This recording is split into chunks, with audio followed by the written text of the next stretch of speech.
what's your earliest memory? My earliest memories, I would think, would be all around my grandpa. I had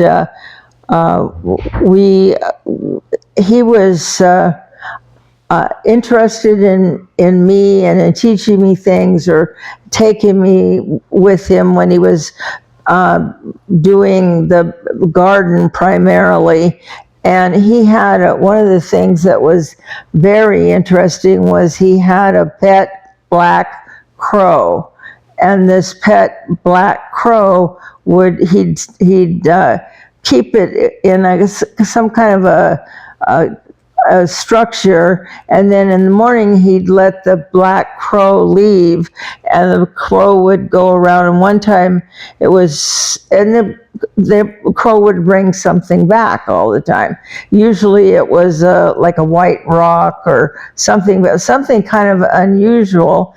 And this one time he brought back a diamond ring, and we were just thrilled about that. But there's really no way you could give back a diamond ring that you don't know where it came from.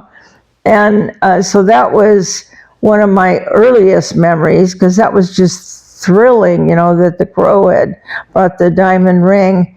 And then my next earliest memories would be my grandfather got ill for a while, heart issues, and he was bedridden, and his friends came over to visit him, and they would of course be laughing and telling jokes and everything. And my grandfather would have me, he'd already trained me to say the Lord's Prayer, and I was really little, maybe 3. I was very precocious, and I could recite the Lord's Prayer and the 10 Commandments. And so that was stimulating to me and thrilling to me. And then these people being so complimentary, these men being so complimentary, that was some of my earliest memories. And that probably held sway throughout the rest of my life, that I liked attention, and I was willing to work at whatever it was. It wasn't like I just wanted attention. I really appreciated the reward aspect of life. Thank you. Anyway, so that was some of my earliest memories, and that also shows a little bit what shaped me. And this was your mother's father? Yes. Yes. My earliest memories, one of them, several of them. One of them, one of my dad's cousin was getting married in Astoria, and so we went down for the wedding. And this was very unusual that we would go anywhere.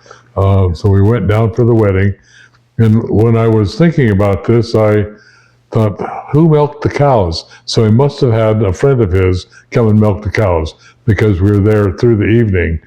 And after the wedding, I don't remember anything about the wedding, but after the wedding, one of the traditions was when the bride and groom get in their car and leave, everybody chases them.